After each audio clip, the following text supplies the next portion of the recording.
The hardest part for a lot of businesses in retail isn't production, it's selling. So today, it's all about marketing, online sales, and new products. Welcome to Grassfed Life. I'm your host, Diego, D-I-E-G-O. Here at Grassfed Life, we have one goal: to help you be more profitable on pasture, whether that's with cattle, pigs, or pastured poultry. We want to help you be more profitable with those operations. Whether that's helping you price product accordingly, find a market, or market that product like we're talking about today, we have a lot of resources and content to help you on the sales side of things. From this podcast to blog posts to our online courses, we have a huge library of content out there to help you along. Learn more and dig in at grassfedlife.co. Before I jump into today's episode, I want to make a quick announcement. Over the past year, we've gotten a lot of emails saying, are you going to do any more in-person workshops? And our answer has always been no. Having brought the Farm Business Essentials workshop online, we'd always figured, what's the point of going somewhere and doing that workshop live and in person when somebody can just access it online? They don't have to travel. They can have access to it forever. Why reinvent the wheel? So we always answered those email requests with, no, we're not doing any more of the Farm Business Essentials workshops in person. But we've tried to think outside the box and look for some other ways to add a lot of value with in-person workshops. And we've come up with something that we're going to be doing early in 2019. It may be the only in-person workshop of any type that we do all year. I can't say what it is yet or who it involves because we're still working out the details. What I can say is we're going to pair together the knowledge that I bring to the table, the knowledge that Darby brings to the table, and another farmer who runs an uber successful farm-based business, one that does hundreds of thousands of dollars each year in sales and is very profitable. And we're trying to come together with them to do a combined workshop. It's going to be unique, it's going to be exciting, and I think you'll love it. Stay tuned for more news on that workshop as we roll into 2019. Going back from the future to the today, today's show features farmer Charles Mayfield. Charles is a relatively newish farmer from Tennessee. He's in his second year of farming. And today we're talking marketing, online sales, and new products. Topics that I think are very relevant because marketing and sales are areas where I think a lot of farms really struggle. Today, Charles is going to talk about what he's doing, what he's thinking about doing, and why. Let's jump right into it. Creating a buzz around your products with sales and marketing strategies, featuring Charles Mayfield. So Charles, as you look back at 2018, being an entrepreneur, being somebody who owns a farm-based business, what stands out to you as, man, I'm really proud of this? I'm really proud of the product that we absolutely, hands down, the product that we bring to our customers. I get quite a bit of accolades. This is the best tasting pork, beef, chicken. Your eggs are amazing. So we're doing that end of things really well, I feel. It's hard to, obviously, Diego, you understand one of the motivations in doing all this is healing land and sequestering carbon, all that fun stuff, just being ecologically mindful. And there were hints that it's working throughout the year. The scale that we're working at presently is still sort of so small. It's hard to keep track of the impact to the land. But I can think of a couple of examples where like the pigs just did their thing and tore up this little patch of land that had just been neglected. And in the course of the season, it came back, and all sorts of various grasses and forbs popped back up. And, it was like they'd never been there, only they cleaned up all the crap. So those are, the product is solid. We from a profitability standpoint, this is technically our second year. I told you I was pulling numbers prior to our podcast. We operate present day. I'm operating at about a $5,500 loss for the year, but that doesn't account for. It hasn't logged all of the sales for the last week with all the turkeys and everything, and we're going to do another run, a makeup run to Atlanta to our buyers clubs, because we were so low on beef and a whole bunch of people wanted a bunch of different things that I didn't have. And on my way back from Atlanta last week, I picked up 2 beef that were finished at the butcher on my way home. And so I had promised everybody I'd make another run to Atlanta. So I'll probably do that in a couple weeks, just like between Thanksgiving and Christmas, and load up the coolers with all the high dollar stuff, T-bones, ribeyes. This is all the stuff people really wanted and I didn't have. And so sort of excited, because that's setting itself up to be a good trip. So yeah. Yeah, I mean, that probably includes like that loss.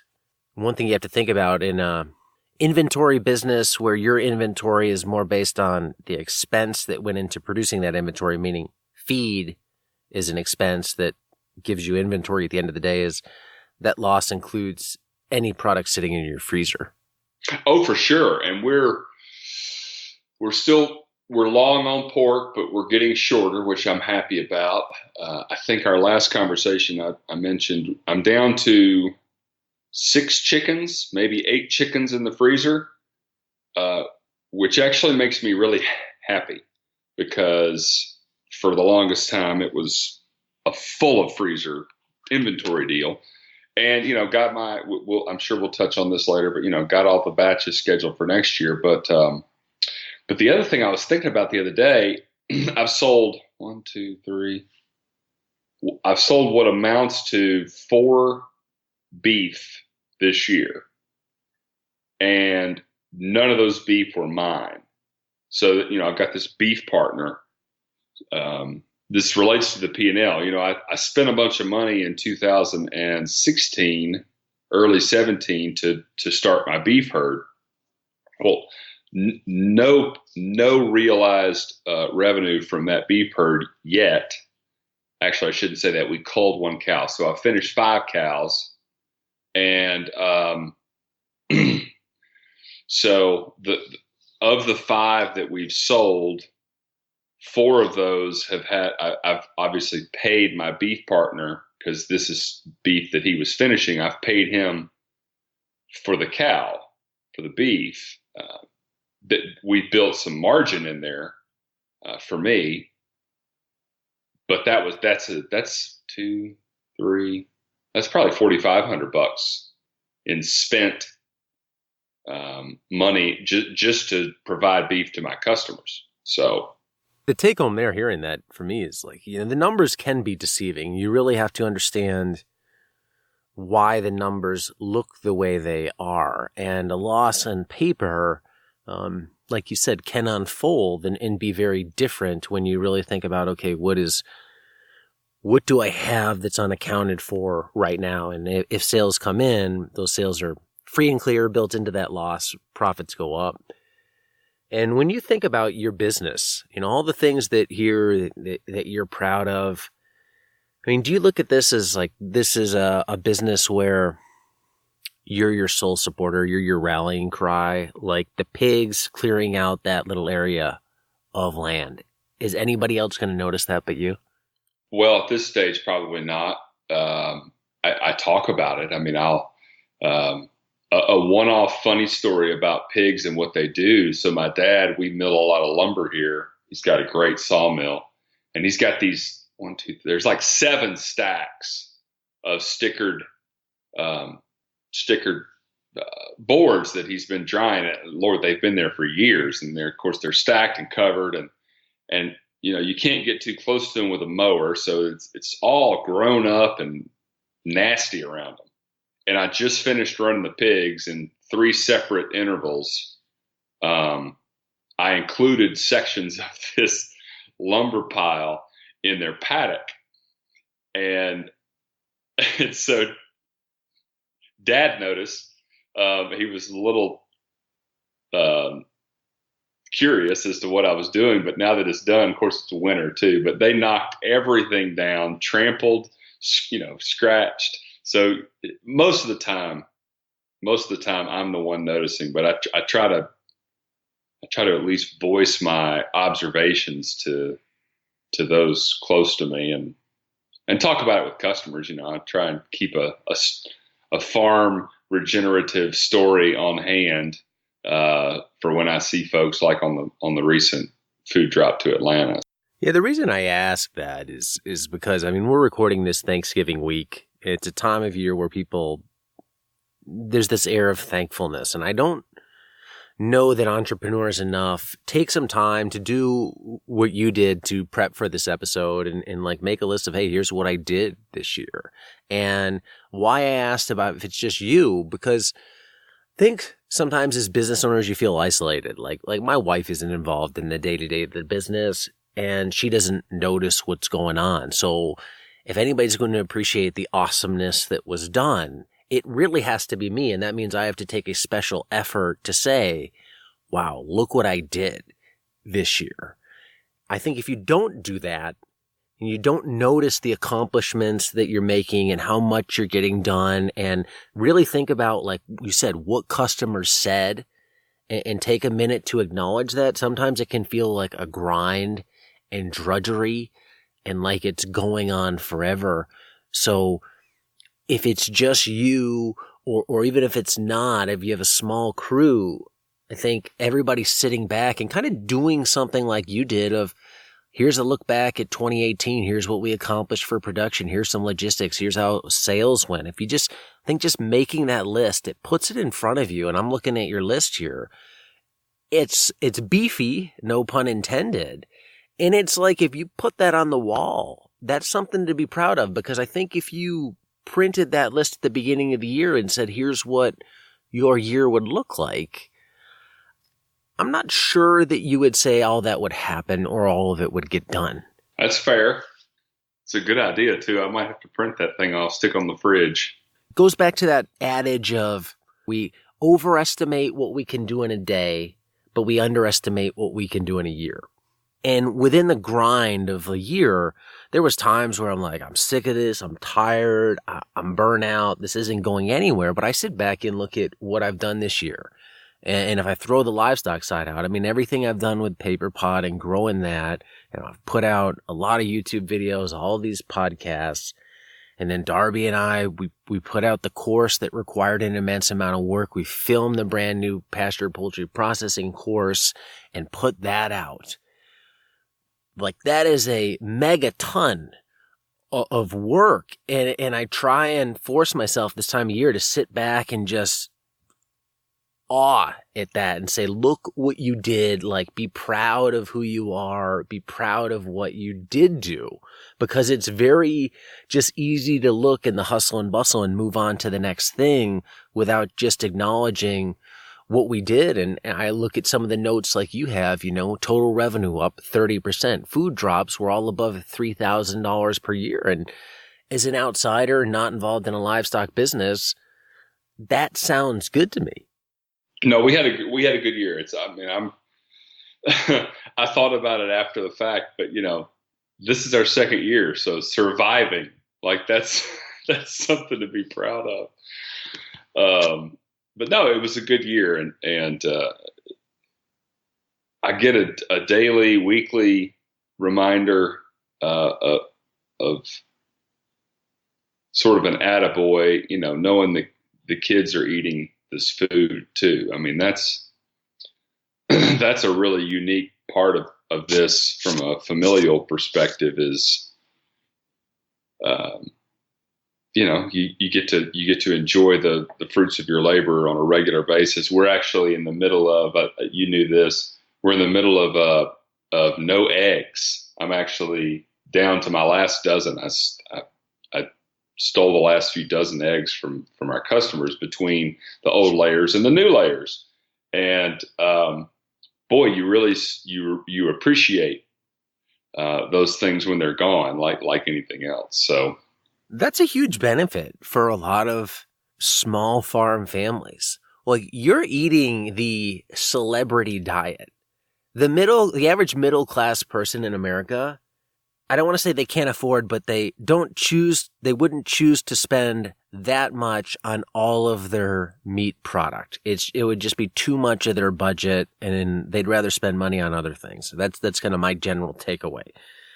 And if you look at who in the country is eating grass-fed pasture, it is uber athletes, celebrities, and here you have a group of people like yourself that, I mean, you're not a Hollywood celebrity, but you have the ability to consume that food all the time and feed it to your family. And that's a huge win that I wonder, it sounds like you notice it, but I don't know that everybody notices it. And I hope it doesn't get overlooked.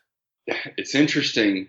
The food drop is always sort of drives things home. We did 4 food drops this year, and I actually just finished the Chattanooga food drop yesterday. Atlanta was last week, and they were so I say infrequent. We did 4, but there was enough time in between, like listening to people talk about, man, I've been waiting on this, or I so appreciate how good this tastes and what you're doing. And I mean, it's always good to hear that stuff.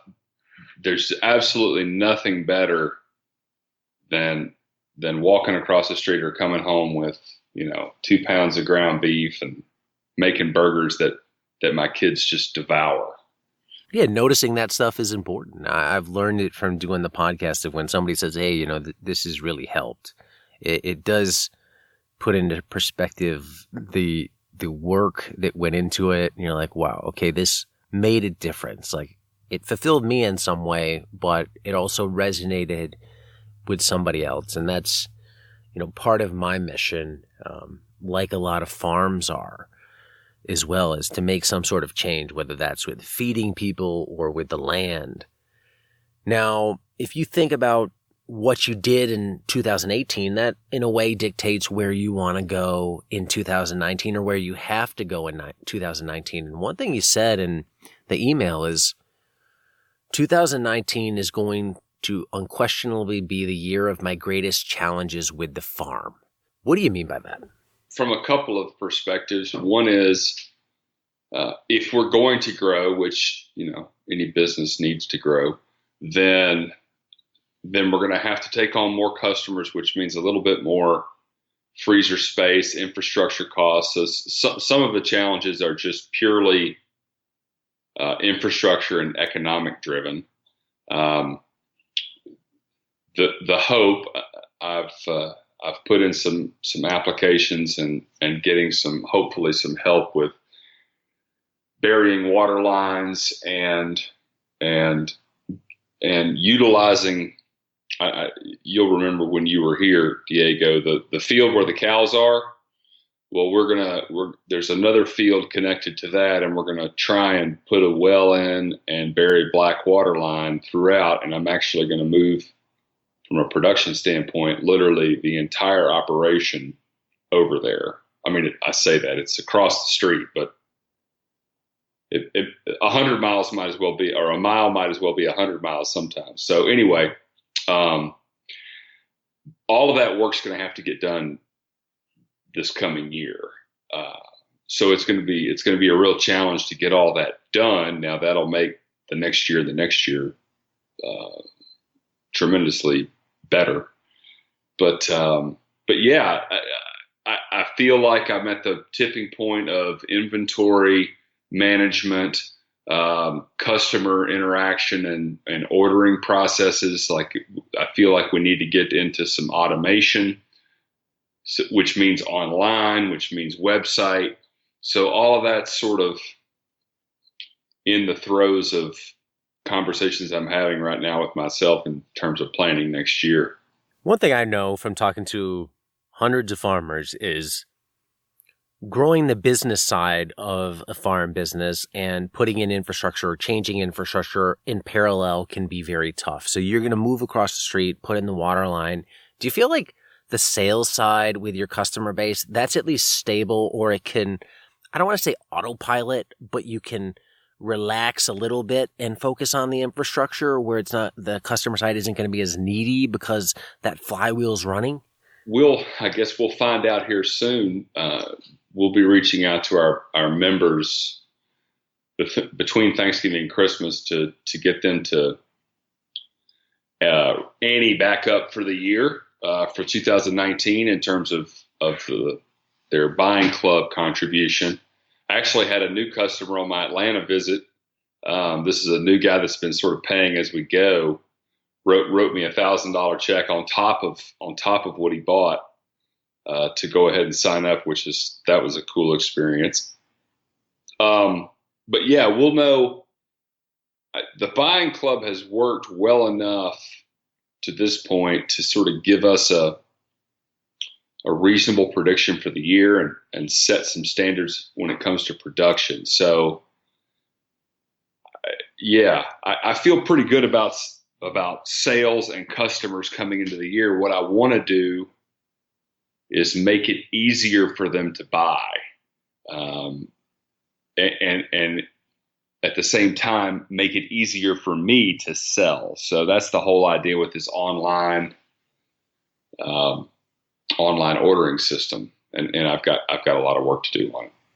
And in making it easier for the buy, moving stuff online, as you sit here today and think about what you envision this to be, what do you want to create? A bunch of different things.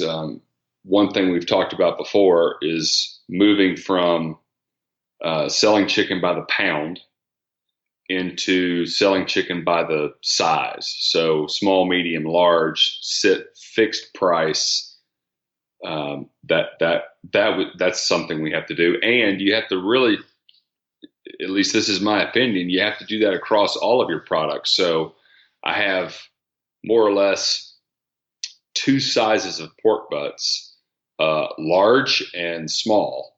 And, the chuck roasts and the steaks, you have to have a conversation with your butcher, which I have a great processor, and make sure that you can get as consistent a weight on a particular product as possible. It's easy with ground beef. That's easy to get as so close to a pound that it's usually always a pound. But with steaks, consistent product that you can inventory in mass. So I have 50 units instead of 50 individual weighed packages. It goes back to what I think we started to talk about last episode and what Luke Gross talked about and how he's doing it with his turkeys of categorizing product. And I think this is out of the box thinking, no pun intended, for some farmers, moving from a per pound model to a unit model. And it's something that's been proven to be done really well. Paul Grieve, who runs Primal Pastures and Pasture Bird just north of me here in Southern California, this is how they sell chicken. They don't sell it by the weight. You go on pasturebird.com, you can look at their site, and they sell 4 whole birds, $89. They don't mention the weight. They don't say anything like that. It's here's what you get. Other than they say you'll get a 3 to 4 pound chicken. That's what you'll get in there. You'll get 4 3 to 4 pound chickens. So they give a range, and it's worked for them, and they've been very successful and scaled this business to one that does hundreds of thousands of dollars in sales. So anybody who says, oh, that model's not going to work, it's going to lose money, I'd say, well, no, look to them. And I'll be doing some episodes with Paul next year to talk more about that. But I do think it simplifies things down. I think it makes going online easy. And when you think about your drops and having a lot of business out of town, do you think the ability of people to like out of town to purchase is going to make potentially sales go up for those drops? I believe it'll make sales go up. Once you have the inventory available and everybody knows what you got there, it's the classic. If you don't have your grocery list, go in the store, you walk out with more than you intended to buy when you went in. And so I think it'll increase sales. I think it will make it a little easier because you got to remember, an online purchasing website is probably a flow through from your online website. So it'll make it a little easier for a customer to introduce us digitally to a potential customer. And the other thing, just sort of forecasting ahead in terms of simplification, I'm boxing up all this stuff right now because that's what I'm doing. But if this is an automated system where, we can print out order sheets and we have consistent inventory in each of the product categories, then someone else could, in theory, pack that up. At that point, it's just to go to this bin, pull 3 of these out, go to that bin, pull 2 of these out. You follow me there? Definitely. I think your point of a digital marketplace for existing customers to introduce the product to new customers is huge.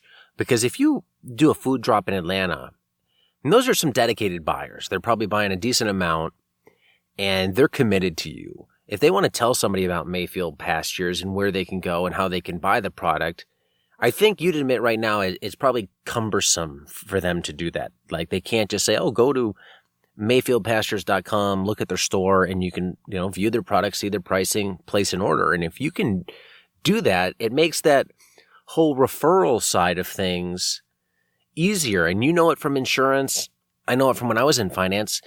I mean, referrals from good customers are like qualified referrals, some of the best referrals you can get. And if you can make it easy for your existing customers to refer new customers and make it even, and go a step further and say, like, not only can you refer a new customer, but that new customer can just buy where I don't have to touch it.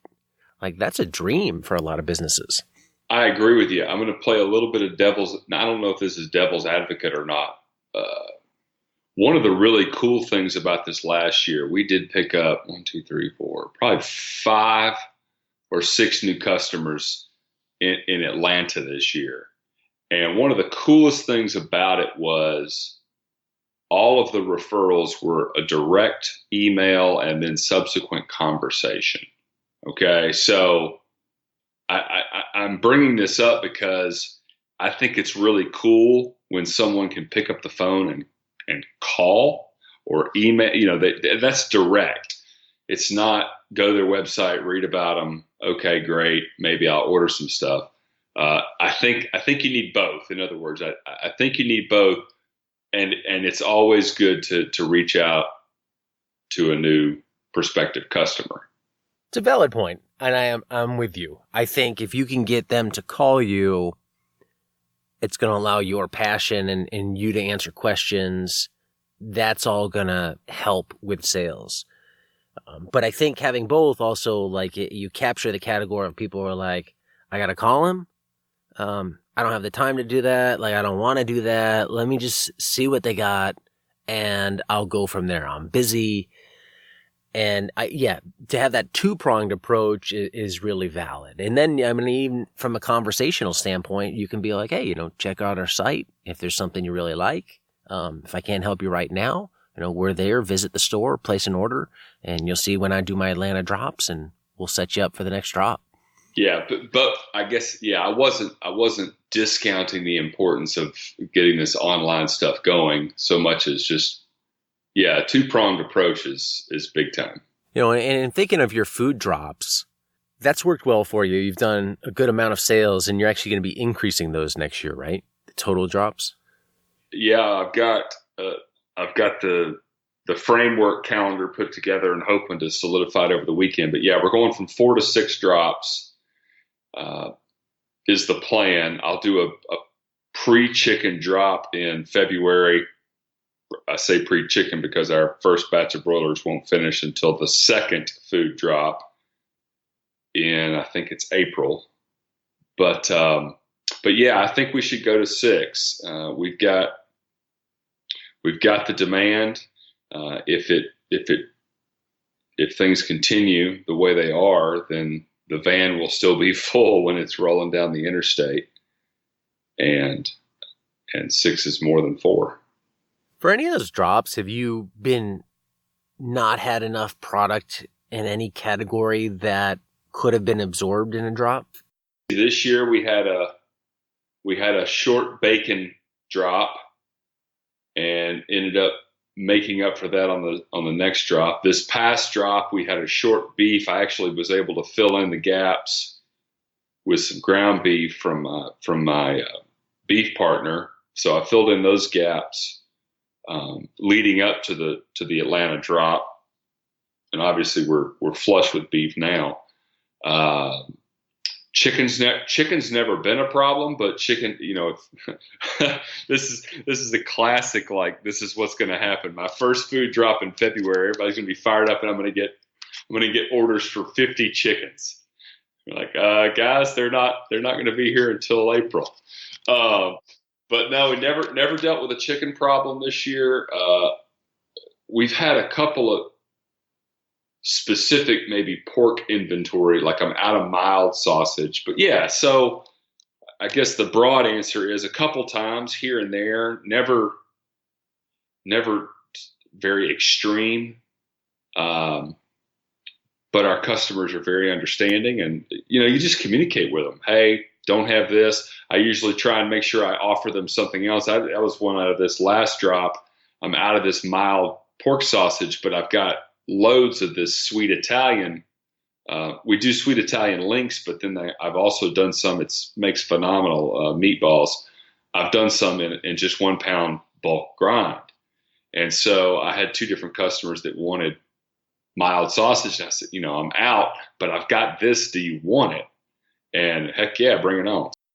Why I ask that is, if you think about looking at the drops and how inventory matched up with sales at those drops, of like, hey, do I need to make sure next year production goes up so I have more in the freezer so I'm never short on a drop? Because if you're going all the way there, you ideally want every order full to the max.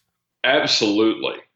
Could not agree more. And it's a little bit scale dependent. Like, we're small enough now to where I can try and upsell or cross sell someone on something else. I want the van to be completely full, and I also have limited inventory space, so it's a balance.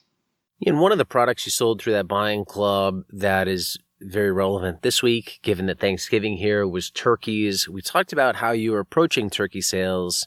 Now, knowing how turkey sales and butchering and everything came in, how did turkeys look this year, and how might you change that next year?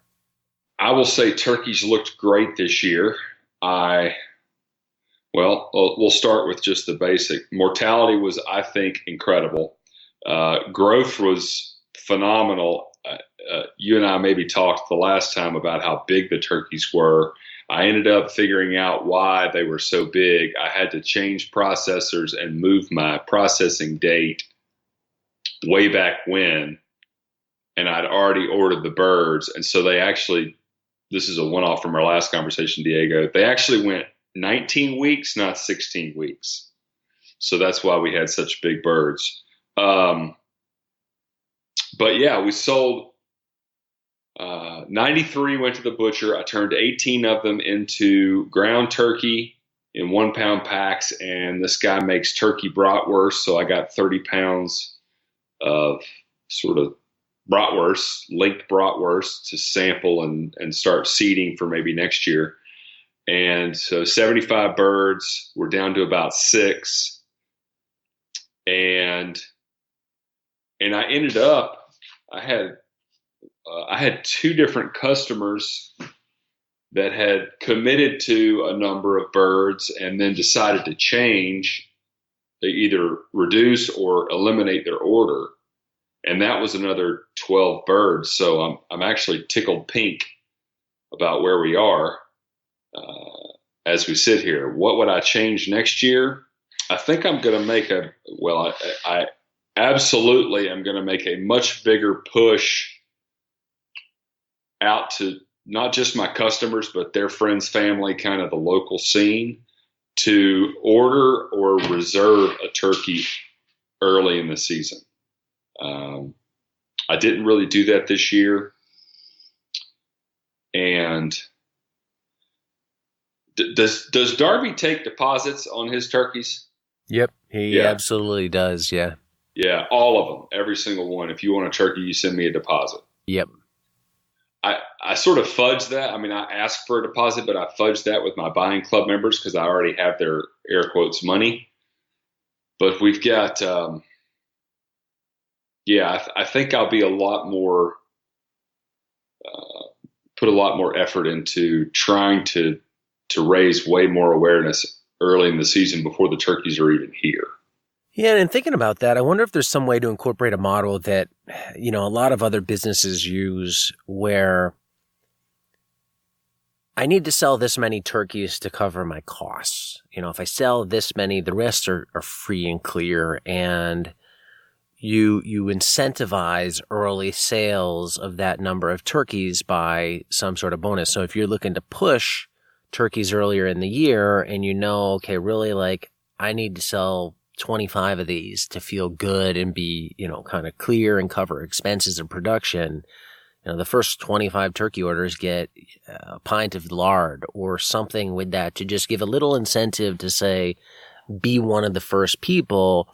And you look at it like, well, the freebie has some cost, but that cost is less than the value that I'm getting by ensuring that my costs are covered on this pre-sale batch. I would consider that. I'm still grinding through all the numbers, but yeah, I should be able to have a fixed cost number nailed down in the next couple of weeks for the turkeys this year, and yeah, we could easily back into how many birds do I have to sell to cover it. Because it'd be great to roll into some date, September 1st, and know that 50 turkeys are already sold of the 100 that I raised, or whatever those numbers are. But to really push the exclusiveness or specialness of a presale, a lot of businesses do it. Like I try and do it with stuff that I'm involved in, and I think it can help and grease the wheels. It creates some exclusivity. It creates emergency on something that otherwise might not feel urgent. And from talking to people that do turkeys, I think one negative is people feel like, well, I can just keep ordering later and later into November, and they're not thinking turkey when it's warm and hot outside. So to try and say, hey, pause, think about this because I have a very compelling offer for you here, maybe helps. I agree with that. The other thing too that I'm excited about is I've got this ground turkey in the freezer. Now I haven't openly marketed that to my customer base yet. I wanted to get the turkeys out the door, but let's just look at, the first quarter or first half of next year. And that's where you sort of throw it out there. Oh, by the way, we've got ground turkey if anybody's interested, because if you oversubscribe your turkeys and you have an option. So like this year, it was literally right up to the day I took the turkeys to the processor. I was hemming and hawing back and forth between how many whole birds do I want and how much do I want to go into grind. And the 75 number was actually going to be 85 3 weeks prior to, but two of these customers backed down, and I would rather try and turn that turkey into something sellable after Thanksgiving or Christmas. And so I think that's an option too. Like to hedge your bets a little bit, or yeah. Yeah. So on one end, yes, do a lot more on the front end to get money in the door and get commitments, and then leading up to that point in time, make sure that you're getting this ground turkey or these turkey bratwurst products.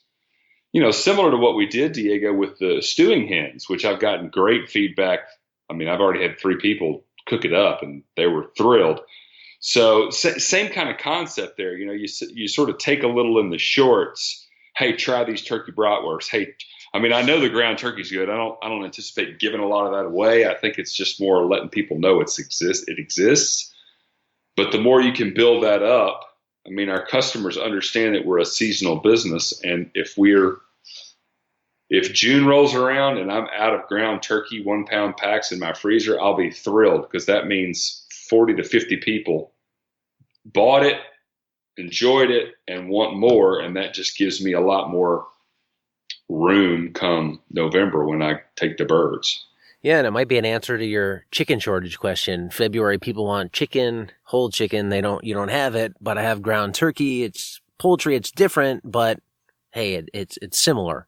It's not T-bone steaks. Holy cow, man.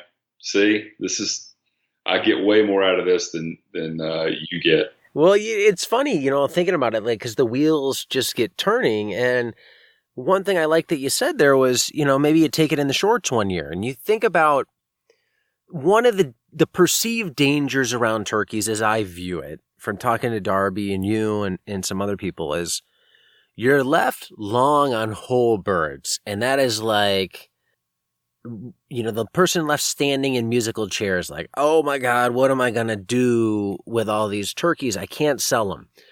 So let's just say, quote, you bite the bullet and you have to eat the grind this year. But one thing you're going to find out this year is there demand for ground turkey? Is there demand for turkey brats? And that can really dictate your plan for next year, because if you can move that, if it flies off the shelf, you've now taken like future potential worry and you have an answer for that, because you take it into a product you can move with historical sales data, historical trials. You've kind of marketed it, so you know what wording and things like that are going to resonate, or what customers, or you can even pre-sell. Hey, like ground turkey was a big success last year. We sold out by June.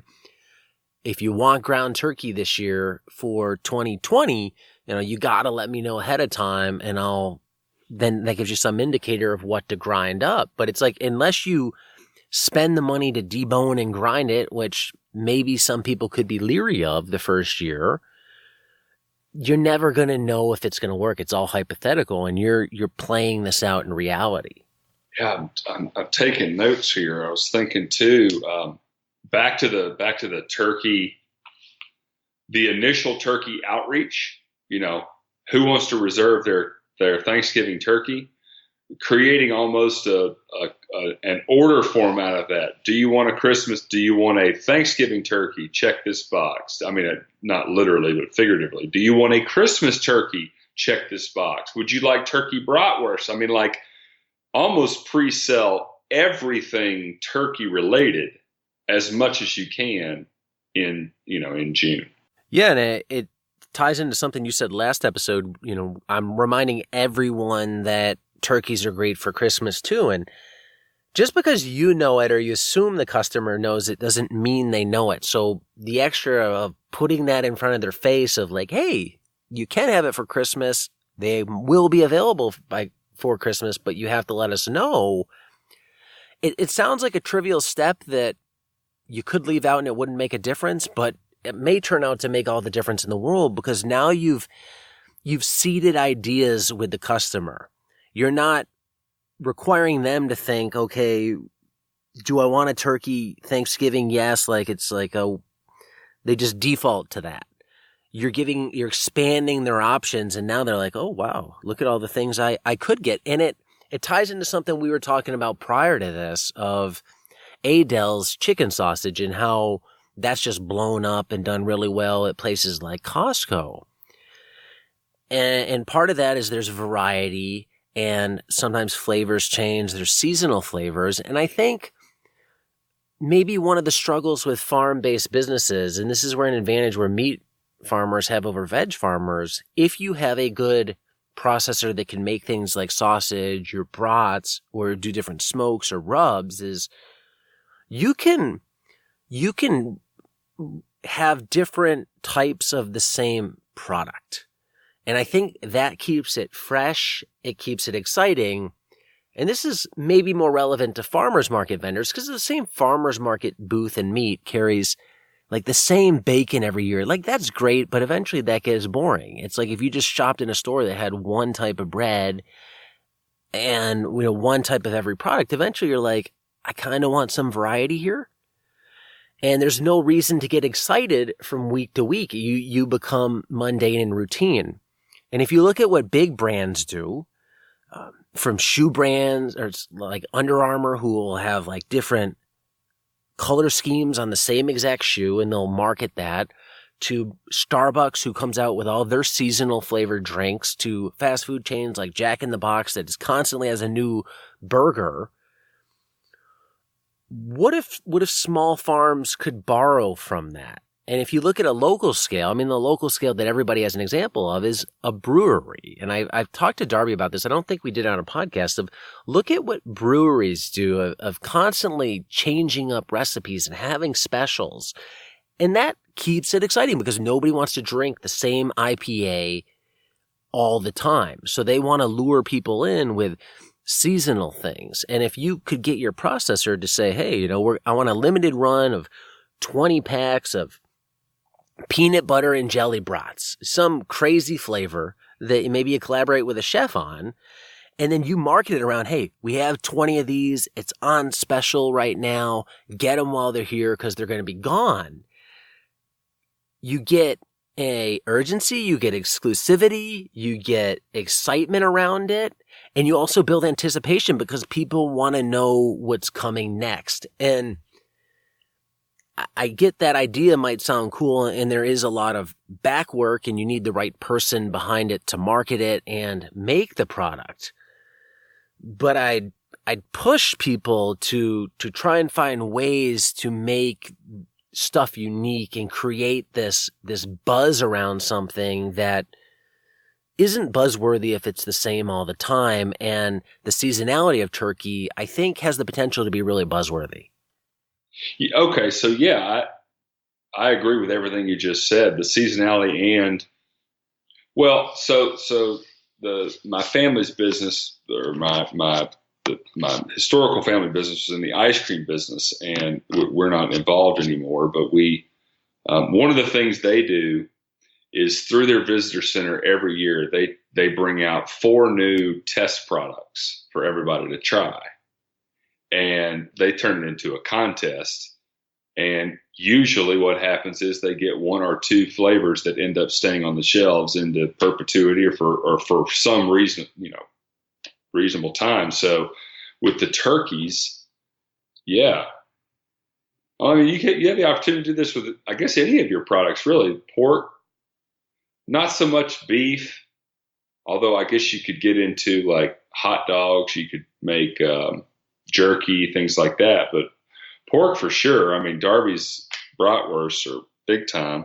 The chicken side of things, chicken sausage is such a big deal. The thing I've got to figure out is what's your price point on how much meat are you getting out of a bird? What does that turn into as it relates to sausage?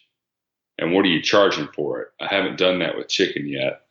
Yeah, and you're probably, if I'm guessing, 13 to 15 a pound on those sausages, which is expensive. But if you only have 20 packs or some small number of packs, maybe that works. It's not like you got to produce 500 4-packs of this special thing. And again, some logistics here, but I wanted to seed that idea because I think there is something there. And whether that's, again, smoke or rubs on bacon or brats or, like you said, hot dogs, maybe you partner with somebody, they do charcuterie, bone broths, or there's kind of an unlimited thing, but you take the static and we have this all the time. It's boring. I'm not excited about it to like, wow, like over the winter months, we've partnered with such and such kitchen. We're now selling bone broth, which I think ties into something that you were looking at here, right? Like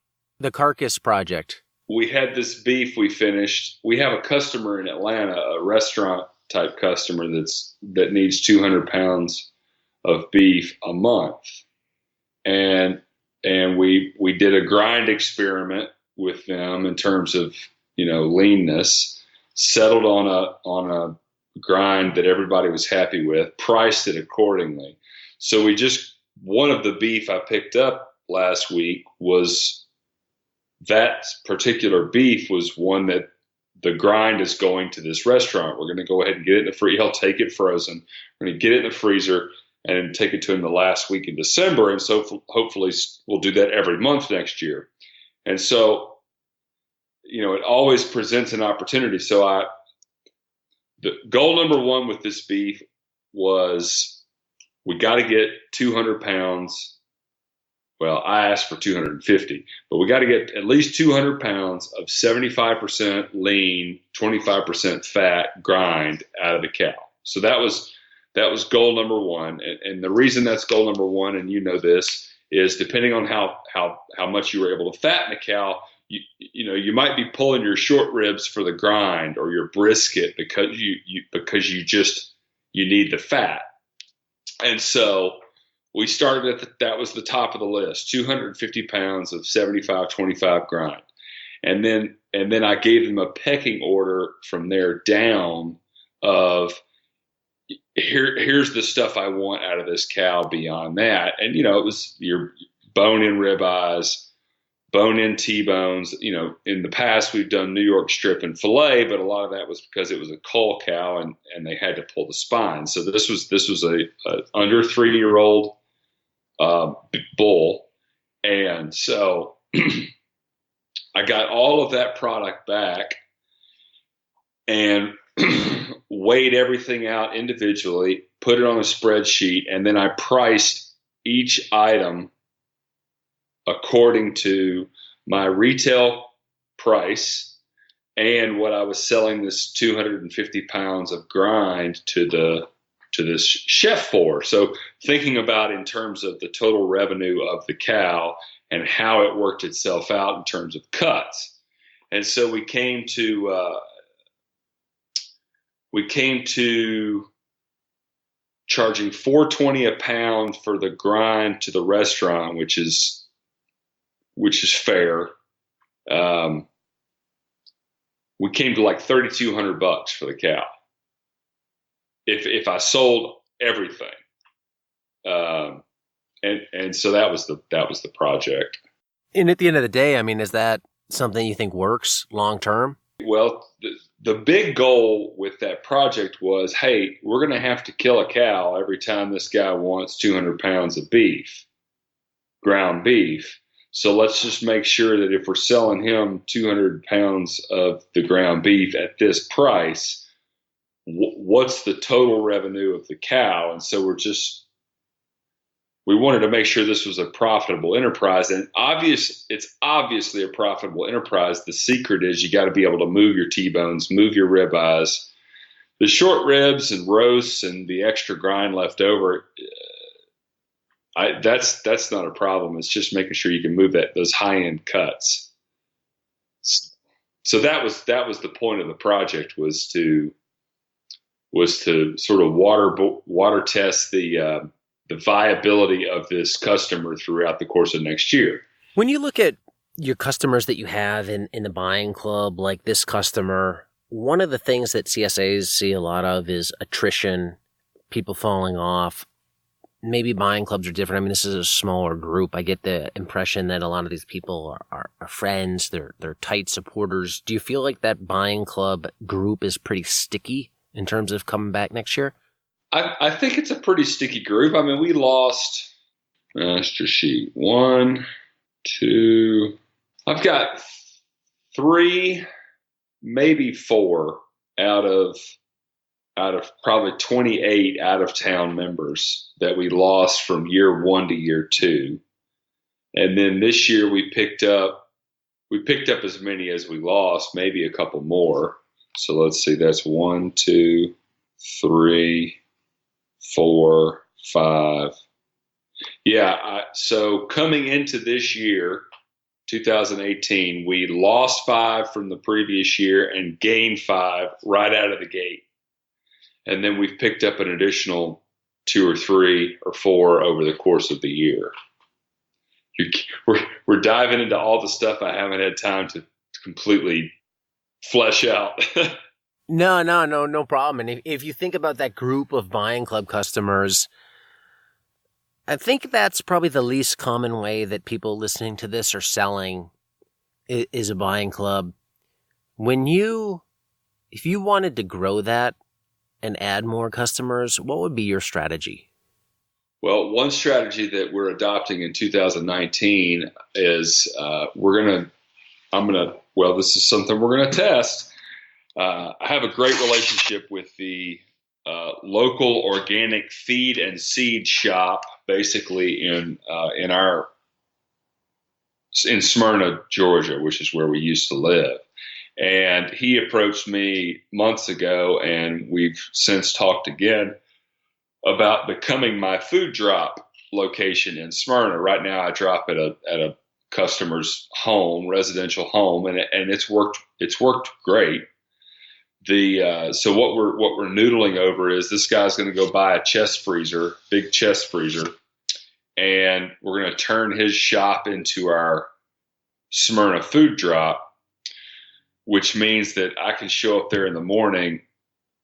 Everybody stuffs in bags, labeled, and drop it in the freezer, and then they can pick it up anytime they want during his normal business hours. And so one way I feel like that we might be growing next year is he has a ton of customers, and these are folks that are buying, the nature's own blah, blah, blah, organic chicken feed for their backyard chickens. I mean, these folks they're out there on the quality spectrum. So I'm expecting us to pick up quite a few in that area. So that's one way. And when you look at then going back to producing product for these buying club members, the ones that you have, the ones you may add, we're in November of 2018. When it comes to logistics of the farm next year, you mentioned you've scheduled a lot of your poultry for 2019. Some people may be thinking, oh man, that's early. What have you done at this point in terms of scheduling, and why? What I have right now are locked in dates for my broilers and my turkeys for next year. When I say locked in dates, I have an order date, which they'll show up that week, and I have a processing date on the schedule with this new guy in Tennessee. So I've got the front and the back end covered on poultry. I haven't ordered a replacement flock of layers that can get pushed into the spring, but we're never going to let the egg production doldrums happen again. I have tentatively scheduled my food drop dates for the year. I've just gone through the calendar and spaced everything out, and yes, this makes sense, and yes, this makes sense. And so I have all of that on the calendar. I've got, let's see, what else? I've got pigs that are on pasture now already scheduled. So all my pigs are going to finish between now and mid-January, but we'll have a new litter on the ground, in the next 4 weeks, I'm guessing, 4 to 6 weeks. So, once that's sort of a reactive situation. Once they hit the ground, you pick up the phone and call the processor to get some dates on the calendar. And what I'll usually do, let's just say I've got 10 pigs to process. Far enough in advance, I'll make 4 scheduled processing dates with 3 pigs apiece. So I've only got 10 pigs, that's 12. And what that gives me sort of the freedom to do is as they grow out and finish, if one's a little skinny or one needs to go early, it gives me a little bit of room. And my processor, bless their hearts, they're so patient with me. If I've got to cancel a date or add a pig or take a pig away, they're helpful. So scheduling those. We haven't, I'll meet with Dave in the next couple of weeks. We haven't firmed up all of our dates to take beef to the butcher for next year for this customer in Atlanta. We'll need to do that. We have dates in December and January and February, but we'll need to go ahead and earmark that. So a lot ahead for 2019. I mean, all in. Are you excited for it? Oh, dude, I can't wait. I mean, it's going to be a blistering year of projects, infrastructure, website. It's going to be a busy off season. So, but that's okay.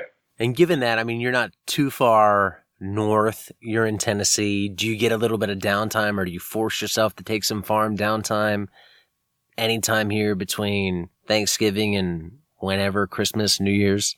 Well, I've got these two kids that are coming along really well, helping me. The nice thing is farm chores in the winter are, as you know, they're not as involved. So, I mean, Diego, I'll grab a trip in the woods, do a little deer hunting. I like to be on the farm. I mean, I'd like to do a couple of fun little special one-off trips with the kids, family, or something like that. I mean, I think that would be, an overnight or something like that would be cool. Maybe camp, I don't know, but I don't need to go take a break. Farming is my break sometimes. The staycation. That's right, the staycation. Well, yeah, I want to thank you for doing all these episodes this year. I think it's been really helpful, and I think it's given a lot of people perspective on what farm startup is like when you're in the grind, when you're in the thick of it. I've had a lot of great feedback, and you are very busy with the farm. You're very busy with the other job. You have a family. So thank you from me for taking some time out of your busy schedule this year to record these episodes. I really appreciate it. Well, Diego, it's been my pleasure, and if I could extend the same gratitude, it's been a lot of fun. I really do enjoy this, and everything that you and Darby and everybody that you work with. I just want to thank you, and I want to thank my customers if any of them by chance are listening, and certainly thank your listeners, because obviously without them, and I get great feedback. People reach out all the time and let me know, bring questions, bring suggestions. It's been a real joy to work with you, and I'm looking forward to 2019. There you have it, Charles Mayfield of Mayfield Pastures. If you want to learn more about Charles, be sure to check him out at the link listed in the show description for this episode. If you want to touch base with me or give me a shout out regarding this episode or any episodes that I do on Grassfed Life, reach out to me on Instagram at Diego Footer. And be sure to stay tuned on Instagram and here on the podcast for news of the possible, yet very likely, upcoming workshop that we're going to be offering in March of 2019. More on that as I know more. That's all for this one. Thanks for listening. Until next time, be nice, be thankful, and do the work.